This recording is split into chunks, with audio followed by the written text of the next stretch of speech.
Well, thank you.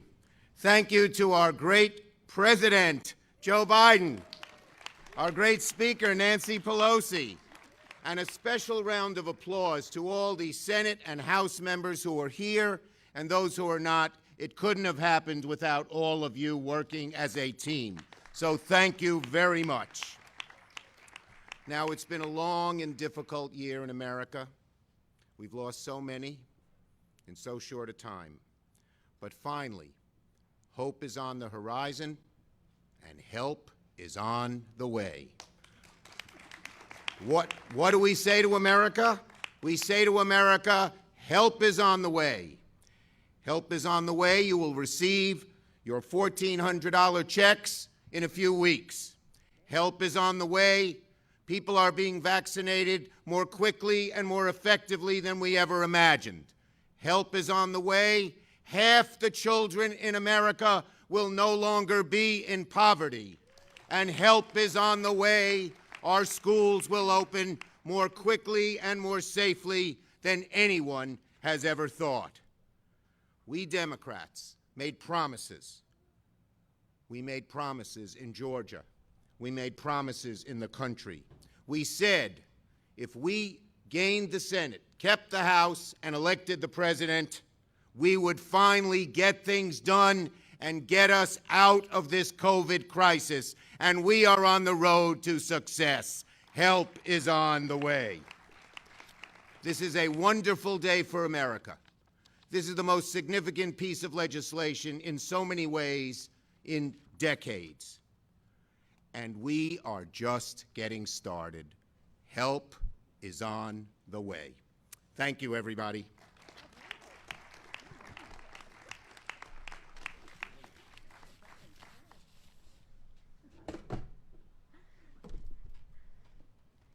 Thank you so much. Good afternoon.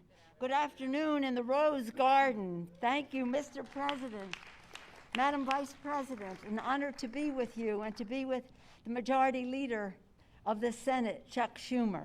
I join him in acknowledging our members who are here, many chairs of committees, members of our leadership, because without all of you, this would not have happened. And it certainly would not have happened without Joe Biden as President of the United States.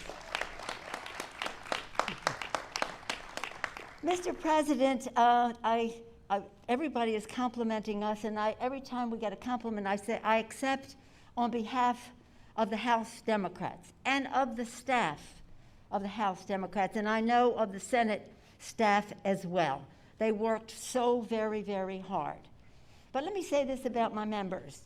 Our chairs were dazzling in their own work, intellect, integrity, imagination for the American people, working with their Senate colleagues.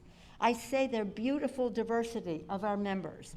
And I say to them, our diversity is our strength. Our unity is our power. And in this bill, our diversity to protect everyone in our country, to end the disparity in access to everything that the bill presents. Our diversity was reflected in the House and the Senate in that policy. But our unity on behalf of all of the American people is what made this such a triumph. Whatever differences there may have been, shall we say, as I say to the chairman, exuberance, the leader, certain exuberances here and there, we all knew our purpose. We were unified on behalf of the American people, for the children, for their health, for their education, for the economic security of their families. Yes, this is a great day to be in the Rose Garden and to have us be able to fulfill the promise that President Biden has made all along, that help is on the way. Promise made, promise fulfilled. Thank you, Mr. President.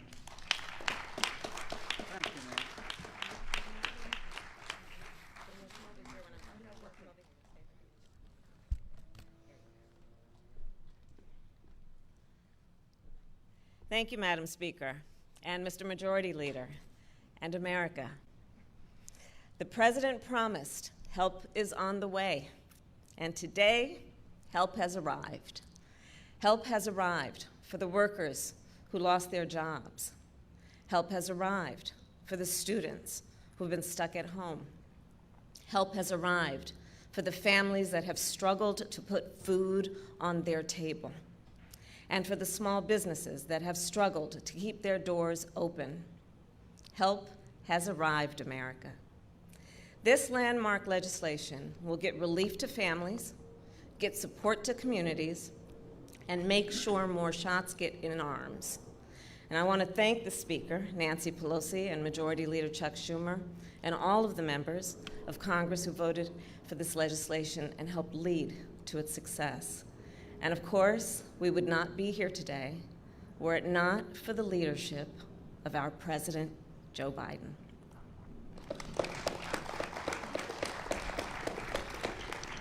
And I just want to say something about the President. From the beginning of this, Joe said, we got to tell the stories. We got to tell the stories.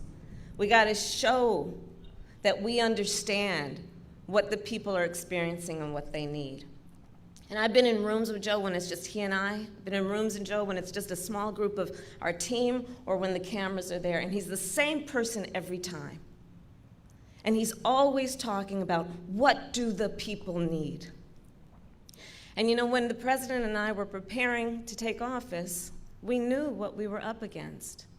So we started working on a plan, this plan, the American Rescue Plan. And Mr. President, from the very start, you sought the people out. You asked them, as only Joe can do, how you doing? You listened to what they said, and you remembered what they said. And every day, in every meeting, you reminded us who we were doing this for, the American people, and in particular, the American people who are hurting the most, the workers who have been out of a job for 6 months to a year, the families that lost a loved one, the communities that have been torn apart by this deadly virus. You, Mr. President, have carried a card in your breast pocket with the number of those Americans who have died from COVID-19. Every day he carries that card, literally keeping their memory close to your heart. You have grieved, Mr. President, out loud with our nation, mourning the loss of so many extraordinary Americans.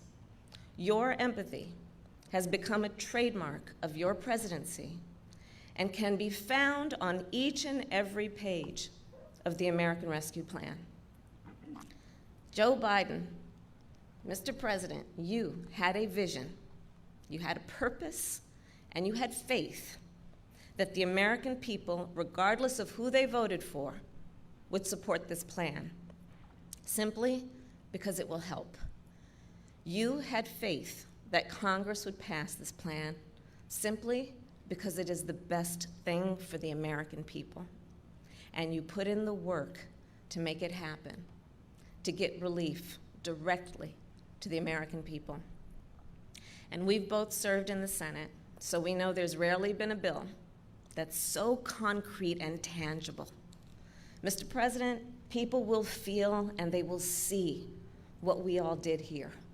They will see the checks in their bank accounts. They will see the child tax credits when they file their taxes, when they return to work, when they return to school, when they reopen their businesses, when they hug their grandchildren for the first time in a year. Americans will see what we did here, what you did, Mr. President. And they will feel the impact of this bill for generations to come. And that's what happens when you make historic investments in communities of color, and tribal communities, and rural communities. That's what happens when you lift half of those children living in poverty out of poverty.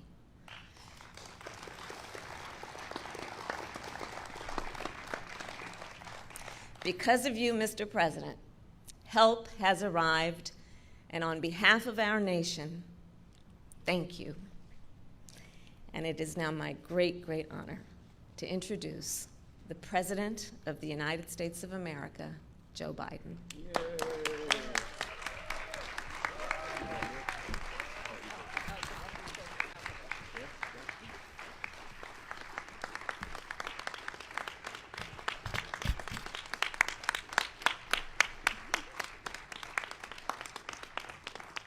Good afternoon. Thank you, Kamala. You know, when I look out over what happened the last 50 days, when Jill and I first got a chance to move into this magnificent building behind you, I promised the American people, and I guess it's becoming an overused phrase, that help was on the way. But today, with the American Rescue Plan now signed into law, we've delivered on that promise. And I don't mean I've delivered, we've delivered. Look out there on all of you. Patty, there'd still be people, kids in poverty, were it not for all the work you did all those years. And I want to say to Bernie, stepping up and making the case why this was so transformational made a big difference in how a lot of people voted. I look out at all of you, House members as well, who have made the case to the American people why this is so important. I watched my buddy Jim down in South Carolina stand up and talk about how it's going to affect individual people. My inclination is to mention every single one of you, because I think I've called most of you and thanked you already for what you did. I even called Pelosi. He wasn't there, though. He was on the other side of the river. We joke all the time. He's in New Jersey. I'm in Delaware. I keep reminding him Delaware owns the Delaware River up to the high water mark in New Jersey. But all kidding aside, I want to thank you all.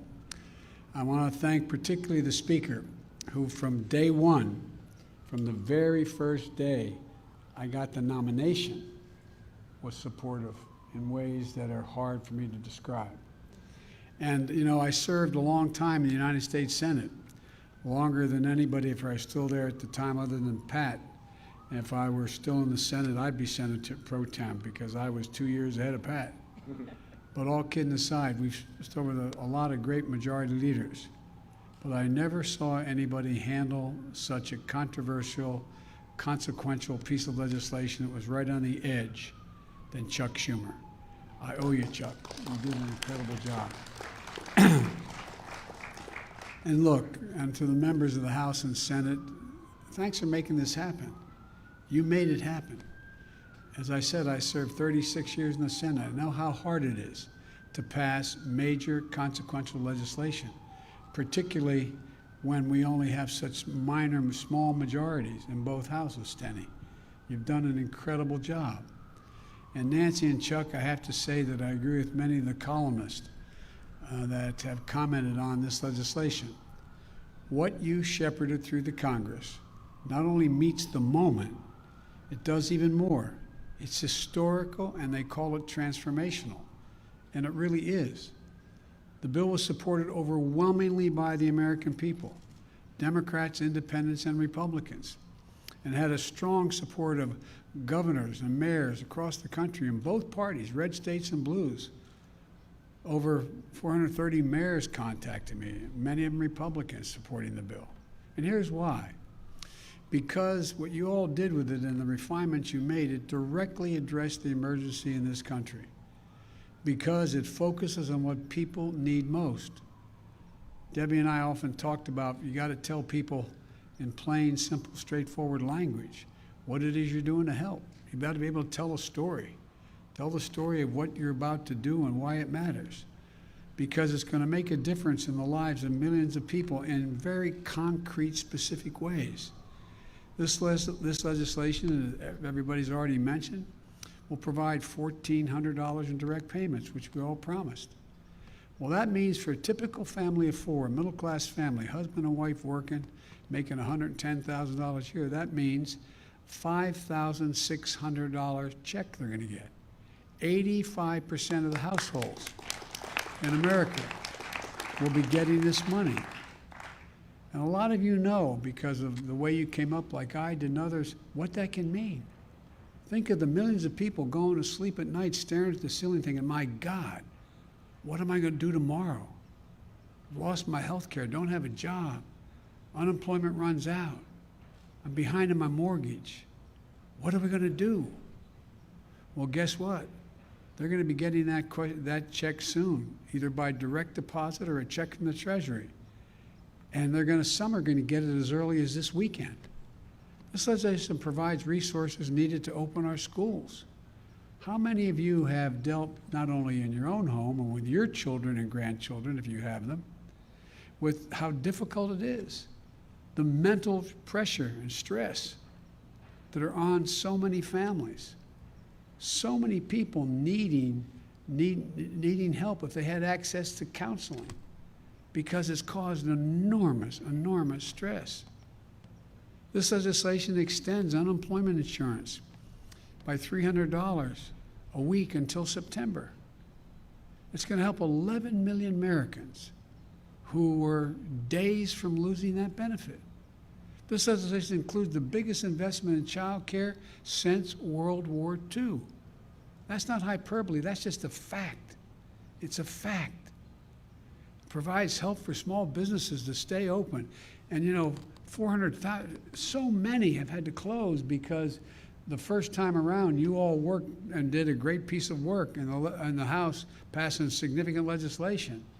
What's the first thing the last president did? He fired the folks who were supposed to watch and make sure it got, in fact, distributed the way it was supposed to. We find out so much of it went to people who didn't need it. You all took care of that. It extends coverage and lowers health care costs for so many Americans. So many Americans, and it's a big number for people.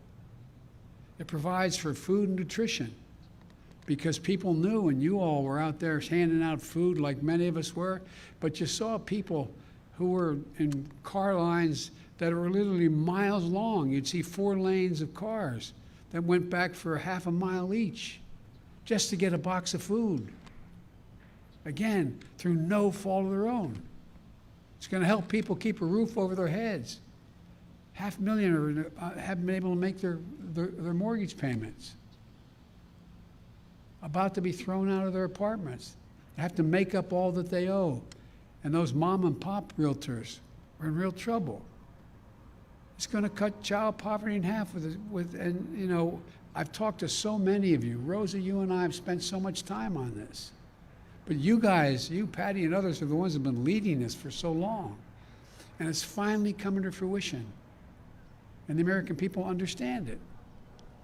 It pays for many of the steps we've taken to vaccinate Americans. We're going to be in a position where, because of what you all did and passed, we had the money to go out and literally purchased hundreds of millions of vaccines and then go out and make sure we had enough vaccinators. Vaccine's one thing, to get the vaccine in a vial, out of that vial and into a needle and needle into someone's arm. Took tens of thousands of people. And because of you, we were able to mobilize the military. We were able to mobilize FEMA. I was able by executive order to allow former docs and nurses to come back and be able to engage in this activity. And one of the things that we said in the beginning that no one thought that I was being straight about was, I said, this is going to create, we have to spend this money to make sure we have economic growth, unrelated to how much it's going to help people. Well, guess what? Every single major economist out there, left, right, and center, supported this plan. Even Wall Street agreed. According to Moody's, for example, by the end of this year, this law alone will create 7 million new jobs. 7 million.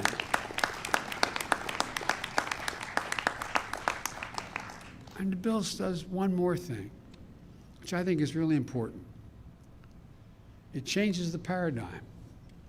For the first time in a long time, this bill puts working people in this nation first. It's not hyperbole, it's a fact. For too long, it's been the folks at the top. They're not bad folks. A significant number of them know they shouldn't be getting the tax breaks they had. But it put the richest Americans first, who benefited the most. And the theory was, we've all heard it, and especially the last 15 years, the theory was cut taxes and those at the top, and the benefits they get will trickle down to everyone. Well, you saw what trickle down does. We've known it for a long time, but this is the first time we've been able to, since the Johnson administration, and maybe even before that, to begin to change the paradigm. We've seen time and time again that that trickle down does not work. And by the way, we don't have anything against wealthy people. You got a great idea, you're going to go out and make millions of dollars, that's fine. I have no problem with that. But guess what? You got to pay your fair share. You got to pay some, because guess what? Folks who are living on the edge, they're paying. And so, again, all it's done is make those at the top richer in the past and everyone else falling behind. This time, it's time that we build an economy that grows from the bottom up and the middle out. The middle out. And this bill shows that when you do that, everybody does better. The wealthy do better. Everybody does better across the board. If that's our foundation, then everything we build upon will be strong, a strong foundation. Our competitiveness around the world, the jobs here at home, the health and quality of our lives. That's what the American Rescue Plan represents. It's all about rebuilding what I've been saying, and Bernie and a lot of others are saying, the backbone of this country. The backbone of this country are hard-working folks, middle-class folks, people who built the country. And I might add, I think unions built the middle class. And it's about creating opportunity and giving people a fair shot. That's really all and everything it's about. In the coming weeks, Jill and I, and Kamala and Doug, and our cabinet, with all of you, members of Congress, we're going to be traveling the country to speak directly to the American people about how this law is going to make a real difference in their lives and how help is here for them. Almost every single aspect would be significant, if you took this bill and broke it into all the pieces, every one of those pieces standing alone would be viewed as a significant accomplishment. But it's all the work you've done for years to try to get us there. This law is not the end of our efforts, though. I view it as only a beginning. As we look, one of the things that I've been most worried about, and I think you all have too, especially those of us that have been around for 100 years like me, is you've watched people lose confidence in government. Just lose confidence in that we tell the truth. That's why when I announced, I quoted Franklin Roosevelt. He said, I'll give it to you straight from the shoulder. The American people can handle anything if you tell them the truth. And they really can. Just give it straight from the shoulder. And when we do something right, we're going to make a case for it. And when I make a mistake, I'm going to own up to it and say, it was me. I made a mistake. And I said last night, this is not over. Conditions can change. We're not finished yet. Conditions can change. The scientists have warned us about new variants of this virus. And the devil is in the details of implementing this legislation. I know from experience when the president turned to me like I haven't done to the vice president yet and said, take care of it. You take care of implementing the plan. But she could do it. But I remember being given the dubious distinction of having to implement the Recovery Act back when we came into office, Barack and I spent literally 4 or 5 hours a day for 6 months. I talked to over 160 mayors, probably more than 2 or 3 times, every governor save one who was looking at from Alaska to Russia, and making sure that we're in a situation where we talk to everybody. But it takes, the devil's in the details. It's one thing to pass the American Rescue Plan. It's going to be another thing to implement it. It's going to require fastidious oversight to make sure there's no waste or fraud, and the law does what it's designed to do. And I mean it. We have to get this right. Details matter, because we have to continue to build confidence in the American people that their government can function for them and deliver. So there's a lot of work for all of us left to do. But I know we'll do it. To every American watching, help is here, and we will not stop working for you. Together with you, we are showing it's possible to get big, important things done. That's what America does. It tackles hard problems. and how we do, look, it's how we do have it within ourselves to come out of this moment, which we've been saying, a lot of us have been saying for a long time, more prosperous, more united, and stronger than we went in. That's where we have a chance to be. That's what we're going to be able to do. And it's really critical. It's really critical to demonstrate, not Democrat, Republican. It's critical to demonstrate that government can function and deliver prosperity, security, and opportunity for the people in this country. And as my grandfather used to kiddingly say, with the grace of God, the goodwill of neighbors, and the creek not rising, that's exactly what we're going to do. God bless you all. Thank you for all you did, and may God protect our troops. Thank you. I wish I could come out and shake hands with every one of you, but next time it won't be so far apart. Thank you, thank you, thank you, thank you. Appreciate it. All right. I hate to turn it to win, but I got Great day. Great day.